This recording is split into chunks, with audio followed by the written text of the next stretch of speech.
Today we are learning about the Faith and Freedom Foundation, and joining me to talk more about the organization is the organization's founders, Ray and Joan Grabanski. Ray and Joan, thanks so much for joining me for the conversation today. I appreciate it.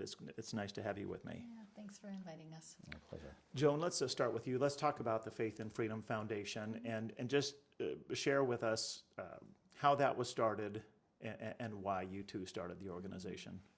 Well, there's a couple different reasons. One is we were looking for opportunities to provide,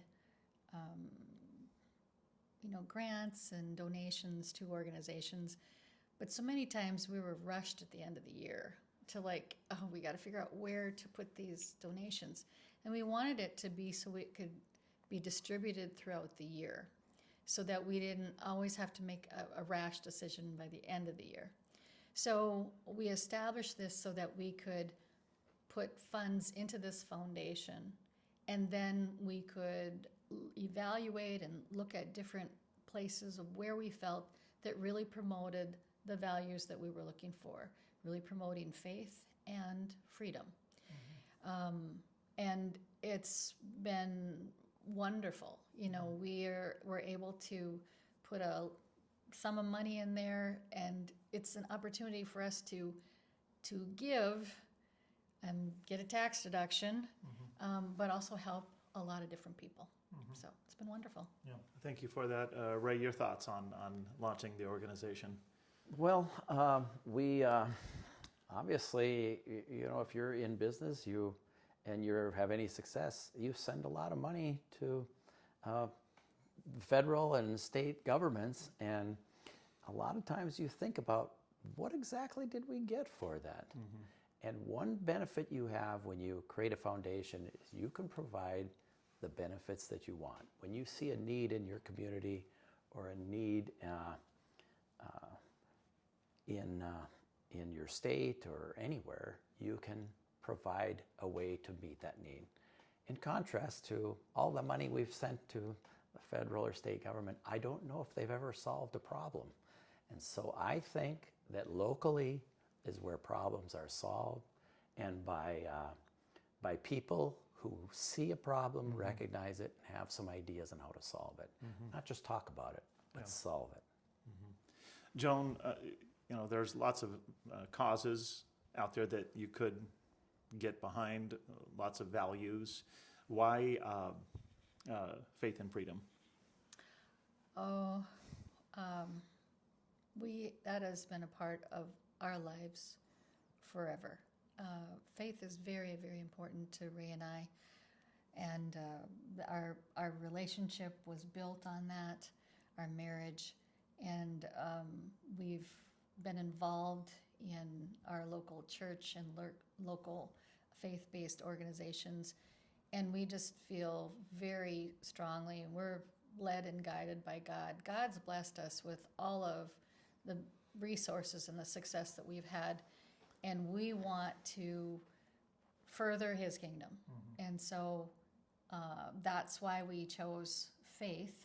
And the freedom was, freedom to be able to believe in Jesus Christ and not be crucified for it. Or apologetic. Right, right. Yeah. That we can be open and we can have that freedom to be free in Jesus, but then to have freedoms in our country. Mm-hmm. I mean, we live in a country that we have been blessed because of the people who have served in our armed forces and defended our country. Mm-hmm. And so we need to protect that. Mm-hmm. We must keep that so that we have that for our future generations. Mm-hmm. And so that's why faith and freedom. Mm-hmm. And incidentally, Ray and I are not the only founders of it. Our children, Bryce and Shelby, we involved them as well. And we did it for a couple of reasons. One is we wanted their input. We wanted them to become giving, faithfully giving, to help others and to promote these. And they have become very attentive on organizations that meet what our criteria is for funding and provide, we decide as a group where funds will go. And, we've found some very unique things in our interactions with some of our business people that we've come across. And we've been able to fund some projects there as well. So that's why we chose Faith and Freedom. It's very near and dear to us, both of those. Yeah. Ray, if you would talk about maybe some of the groups and organizations that the Faith and Freedom Foundation has supported, is supporting, and maybe why. Sure, and maybe I'll go back to the question you just asked Joan, why Faith and Freedom. Those were the principles which made our country great. Better than any other country in the world to live. Everyone wants to come here. Why? Because the faith and the freedom together is a combination that cannot be beaten. And because of that, those are the only two things that we really need to be a successful country, city, community, or family even. Those are the two things that make a quality of life. So that's obviously very important. So some of the organizations that contributed, of course, Capstone. Capstone is one of our principal donors in the past, although we have some other things that are important to us. Sorry about that. Yeah, that's okay. No worries. Yeah, hey, you're in business. It's Gotta okay. shut this Yeah. off. We Didn't have think about one of them that we came across because of some of our business relationships was a Father's Farm up in northern rural North Dakota, where they provide residence for men who have just not had very good luck in their life. Started with a jail ministry. Yes. A jail And ministry. so Yep. he's actually in their local county and Yes. community up near Rugby. And Rugby area, yep. So- And so they actually provide housing, work projects, and basically help them develop good habits and develop good relationships and be around faithful people. And then they become faithful themselves. So that's one that we're just recently have funded. We've done a couple of different churches, churches, some church plants. pregnancy center, health resources in Minnesota. And a soccer tournament. We even. did a soccer tournament For, in North Dakota here. We do a Christian camp that's in South Dakota. We've supported them and their staff there so that they can be dispelling the gospel. Seminary. Yep. Seminary has Yep, been we a did a recipient. seminary in South We do an Dakota. online seminary, which is Yep. interesting. It's a unique development, a very efficient way to deliver service and education. Some mission, we're going to support a missionary into India. And so it's, TPUSA Faith. yep, that's another one, where there's a long list. I think Hillsdale College as well, It's another one. because they promote those same principles, faith and freedom. And it really isn't tied to any specific politics. It's just promoting development of faith Yeah. and freedom. Freedom from bureaucracy, government overreach, and freedom to make our own decisions. Freedom to do more than just vote, but to vote every day with the dollars that that we're endowed with, the benefits that we get, our wages. We should have freedom to decide where our resources go. Yeah, couldn't agree with you more. And as an official representative of Capstone Classical Academy, serving as Director of Advancement for the school, we're certainly grateful for the support and the partnership that you guys have provided to us and partnering with us and supporting our mission, which I believe is firmly aimed at establishing the Lord's kingdom and providing a very good education to our kids. So thanks to both of you for that incredibly kind partnership. We're very, very grateful for that. We really believe in education, and the classical Christian education is very important. And we want to give those students that are need-based, that don't have the opportunity financially to be a part of this school, we don't want anyone to not have the choice to have a classical Christian education if they so choose. If they have that passion, we want to be able to do that, to provide that. Ray, what would you say to other people who might be philanthropically minded in terms of encouraging them or inspiring them to maybe support Capstone or other similar groups and organizations? Well, certainly, what you've developed here at Capstone is almost, the exact image of what the success is of local donations and benefits. And, you've done a fantastic job building something Praise God. that Fargo really, really desperately needed. And So want it. kudos, And want it. kudos to you, obviously, from the product that you have here. It's obvious that was very much needed. So that's a perfect example of what we would want to support. And I can't think of a better example, actually, how you went about the process. Paul did a tremendous job. Paul Fisher, of course, our headmaster here at Capstone that Ray is referring to here. So, And all of the rest of the staff, actually. Yeah. well, thank you. We're super grateful for that. Obviously, you guys are people of faith. You clearly are kingdom-minded. Talk about your faith journey a little bit, if you would. I know we could probably talk for hours about that, but just maybe a couple thoughts that you might share with our viewers and listeners today when it comes to your own faith perspective and how that informs your lifestyle. That's a tough question there, Tom. I guess I think back, I've always had faith around me, but you always remember the time when you first made that commitment to Jesus.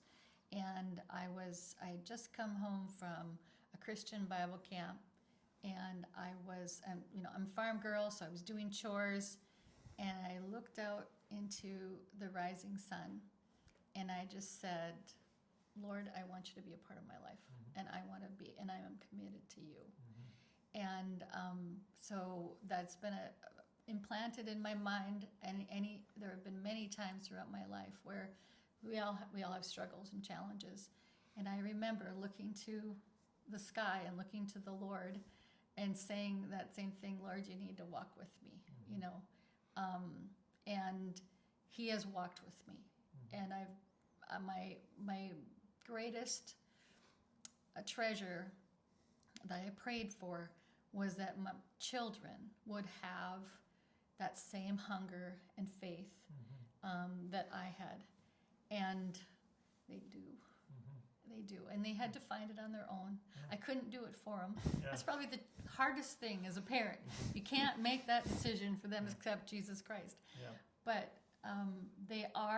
they do, their spouses are, and we're so grateful that they're following that. So I think when you have a head of a household that is faith-based, as together we are believers, it spreads to the entire family. Yeah. And so that's just a little bit about the journey. Yeah, that's wonderful. Ray? So actually, I was going to say, the faith is something we could celebrate, certainly, but it's not something that we come about because we're great pillars in the community or success. It's actually a realization how limited we are and how humbled we are by so many things in our lives that we aren't in control of. We actually realize how actually pathetic maybe we grow up and we act as like pagans. Yeah. And so we realize we need a savior. Yeah.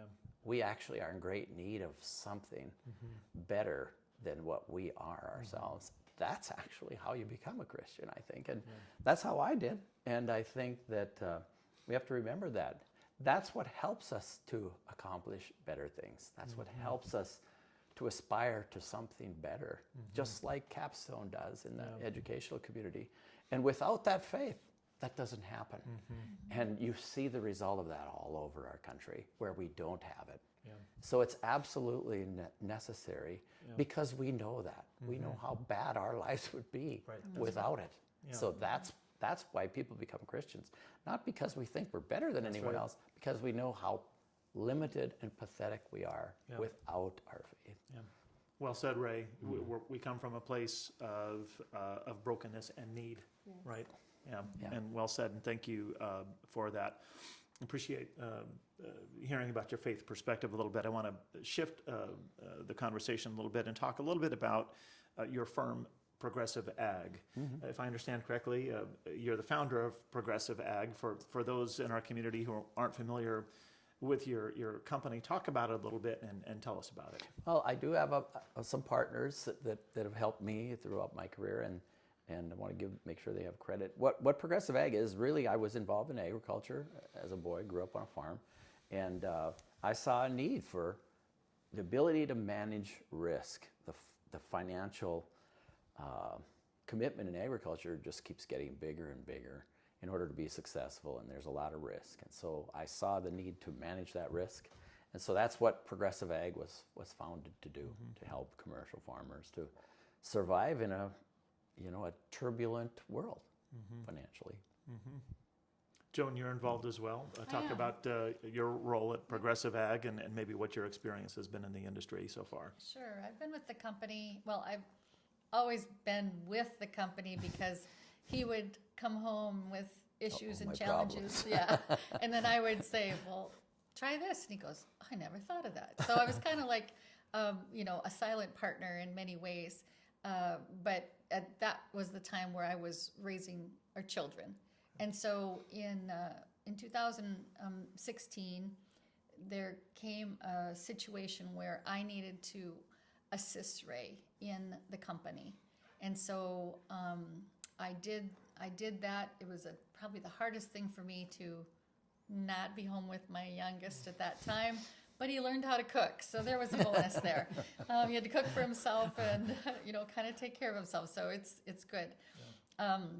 So I'm a manager of the crop insurance division, and I was managing some of the other. We have 3 businesses: marketing and advisory, and sales. I train people on selling, and basically I came in at that time and helped get back on track from where they were.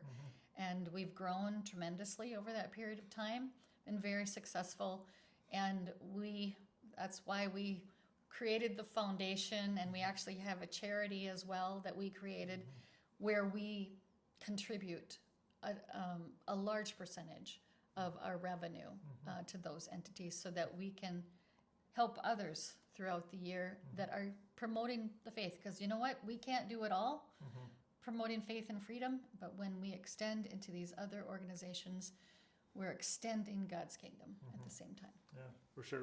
Ray, it looks like you had a thought, maybe? Well, it's a project. And our business, we have 3 separate businesses. One provides market advice to producers, and second business provides brokerage, so we clear futures and options trades. We're trying to limit the risk. And the third is a crop insurance agency. So we actually have 3 different businesses there, and that's probably the best explanation I can give. All of it is in financial risk management. We're trying to put it together in one package because a lot of times it comes from different places. Keeps you busy, and sounds like you enjoy it. Keeps you busy. Maybe you're having fun. It's a great challenge, yeah. Always having fun. We always say fun. Okay.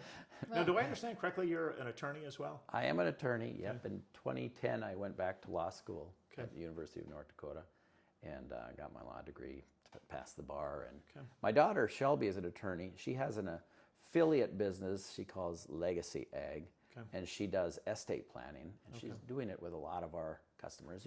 Successful farm customers, they have to pass on the farm. She calls it estate planning, but it's also farm succession planning. So passing the farm from one generation to another. There's a lot of assets now involved there. Ag Legacy Law. Ag Legacy Law. Is the name of Ag Legacy Law is the name of her firm. But she's very good at what she does and very cognizant of what's happening in the farm family dynamics and how to make those transitions with the least amount of tax implications as well as the least amount of disruption of the farm. She gets lots of training. She's a instructor at NDSU teaching ag law as well. I think it's in her 4th year. So good for her. She learns a lot about different situations. Well, it sounds like in her case, the apple hasn't fallen too far from the tree. Right. She's in our executive training program, her 4th year. So we're training her to succeed us in our succession plan, and also our son. Bryce, he is also in his first year now of our executive training program and learning everything there is of our business. Okay, well, wonderful. Good for you guys that you're passing this on to the kids. I've had the pleasure of meeting both Shelby and Bryce, and they're delightful. You guys have done a wonderful job raising your children, so certainly something to celebrate there for you too. As far as where you go from here, whether it's Faith and Freedom Foundation or other things that you're looking at or other things that you want to accomplish, what are some of the things, Ray, that come to mind in terms of vision for the future and where you go from here? Mm-hmm. Well, I think we actually have a couple of the next generation helping us to see the needs of our community, and that's very helpful. But I certainly see there's a lot of opportunities. We're learning every year what more opportunities there are to help, both in big ways financially, but even small ways financially, like printing T-shirts and giving out 100 T-shirts with faith-based verses on them. Mm-hmm. It's very interesting. How so? What do you mean? Well, there's lots of ways to spread The gospel. to spread your faith. Right. And actually, some of the unconventional might be some of the most successful ways. With a message on a T-shirt. Just a message on a T-shirt. And what are some of the messages you're How you're promoting working right now? out? Well, like one was no fear of man, but it's based on a verse from the Bible which says you should not fear man, but you should fear God. And because there's nothing that man can do to you that I should find the exact verse, but and there are many others like I will not be afraid. That's based on a biblical verse. Actually, a lot of our sayings we have are biblically based, and most people don't even realize that. So that verse draws them, to actually read what's in the Bible. A lot of people don't know. Yeah, Joan, how about you? We're this brings me to tell you we're going to be a part of Faith and Freedom and Progressive Ag are sponsoring a booth in the Rona Berry Festival that's held near Castleton on Sunday.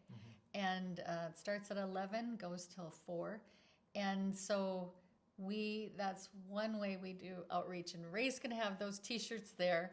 And we're still trying to figure out if we're going to sell them to raise money for our charity, public supported charity and things. But Ray is a visionary. I'm probably risk averse. He's a risk taker. And so he has tons of ideas all the time. And so I think he goes, so early in our marriage, he goes, well, I'm going to roll the dice, Joan. We're either going to be millionaires or we're going to be living with your parents. And he basically... So far, we're not living with our parents yet. Anyway. So far. But he's willing, and he's willing to give way beyond what probably is what imagined or expected. But we're grateful. We're grateful. I think Ray said, we can live on this much money and the rest we need to give. So we wanted to have that philosophy for our children to be giving, because it's all God. God blessed us with all of it. None of it is ours. Just gave it to use to manage for a while and need to expand his kingdom. Here's an interesting statistic or bit of knowledge. You can only give away 60% of your income. If you give away more than that, they tax you anyway. Really? Yeah, absolutely. Yep. But who made that rule?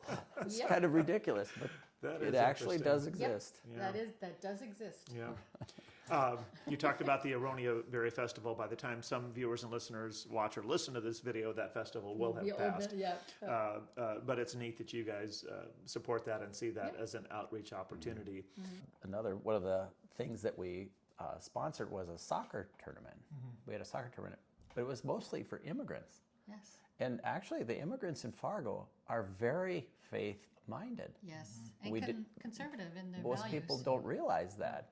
And so that was a very neat way to sponsor a faith-based project that was unconventional. I think there's a lot of opportunity there. Yeah, and planting seeds with events and outreach like that as well. Important, yeah. We've covered a number of different topics here. Is there anything else that comes to mind that we haven't touched upon or talked about that you think is important to mention or include? While I'm saying this, one thing that does come to mind is you certainly, both of you are involved in North Dakota Republican politics. Maybe some thoughts on that and how and why that's important to you guys. Ray, we can start with you on that one. Yeah, we're members of, we're in District 46. We actually just recently moved there, and so we've gotten involved in it. But of course, politics is politics. And I don't want to underestimate the importance of it, but a lot of times you mention politics, people immediately throw up, you jump into this camp or you jump into that camp. And faith and freedom shouldn't be. It should be in both of those camps, actually. But ironically, you'll find most people will argue with you about that. No, that's not at all true. Why is that? I don't even understand why that is. And I wonder if our problems are ever going to be solved in either Washington or in the state capitol.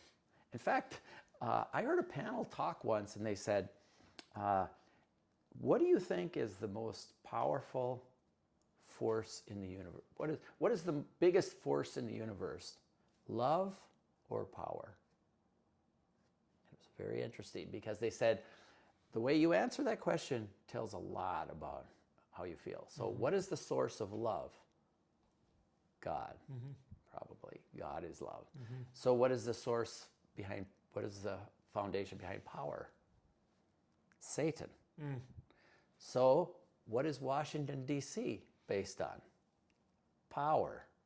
And what is even the state legislature? And what is politics based on? Power. So are we going to solve our problems with politics? Or are we going to solve our problems with schools like Capstone? Or with focusing on faith and freedom and solving problems people have in their own life?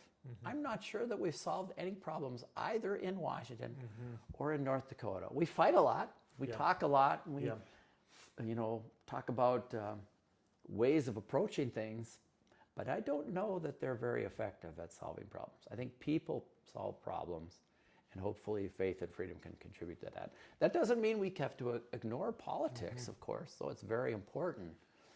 Maybe we need to have more faith and freedom-oriented people in politics. Maybe that's the answer. Yeah, I think you make a very good and simple point. I think for a lot of people, their perspective or their attitude is that the solution is going to be political. Whereas there are many of us who are convicted and believe otherwise, that the most important and most powerful solutions to our greatest needs today are certainly spiritual. Yes, I would agree. I would agree with that. And actually, you could go on and say, we send Americans as a whole send $5 trillion to Washington every year. About 20% of our income goes there. And what are we getting for that investment? Not very much. And I think that in making your donations and contributing to things and needs in your community, that's a lot better place probably to put your investment. And that's what faith and freedom is about. That's why we started that, is because we did not like how our leadership was using the funds that were coming from, tax revenues from us. I like to think that for every dollar we invest in government, maybe we get 25 cents returned back, or 50 at most. So we'd like to do something locally with other people involved, like you've done at Capstone, where you invest $1 and you get $3 or $4 back. That's what business is all about, and that's what we need to promote more, and I don't know that government is going to be the answer. But there's a need. There's a need for government. I'm not saying there isn't, and certainly there's a need for taxes and tax dollars. But I think there's a lot of ways to solve problems besides, sending all our money and have 536 people spend 20% of 360 million people's income every year. I don't think that's a good idea. Yeah. Joan, you had a and, thought? and I just feel that we have been more effective in targeting areas that are the purpose, are promoting faith and freedom locally with places that we know are using those funds effectively and changing lives and bringing people to Christ. Our country needs to turn back to God. We really do. A good example is the Gideons. That's another place that Yes, we the invest. Gideons. It's amazing how inexpensive they can produce a Bible and distribute it out We were able to people. to It's astounding. support 40,000 Bibles. We were very excited about that. And they're doing it for $1 I plus know, per it's Bible, crazy. and 96% of what you contribute there is going. I don't think you could say a lot of government-sponsored organizations are that effective. Yeah. They are really. That's a great example. Well, that's fantastic. I think that'll do it for us on this side. One of you have any final thoughts in closing you'd like to express? Just that, if you're looking to, for some tax relief, tax deductions, look for some 501c3s to contribute to. We have one. Our Faith and Freedom Charity is a public supported charity, and we need to generate public support to keep that one in place. So there are lots of opportunities, and these organizations seek them out, investigate them. Where do they put their money? There's 990 forms that are published on all of them, so that you know where those funds are going. But I encourage people that if you want to, do some more in terms of charitable giving, seek out those organizations. Ray, any thoughts? Exactly. Yeah, actually, we're looking to do two things. Raise money and disperse money back out really our goal. for something that's needed in the community. Yeah. So either one is something we're interested in hearing about. Well, praise God. Again, we've been speaking with Ray and Joan Grabanski, founders of the Faith and Freedom Foundation in Fargo. Grateful for your friendship, grateful for your partnership here at Capstone, and grateful for all that you're doing in our community and for all that you're both doing to expand God's kingdom. Very grateful for that, and thank you, and praise God for it. Thank you, Tom. All right, thanks guys. Ryan. All right, that's it for this conversation. I'm Tom Tucker. Thanks for watching and listening, and we'll see you next time. Great job, guys. All right. I hope you enjoyed it. Yeah, that was fun. Take. It was fun. Sorry about the phone. Yeah. I have to edit that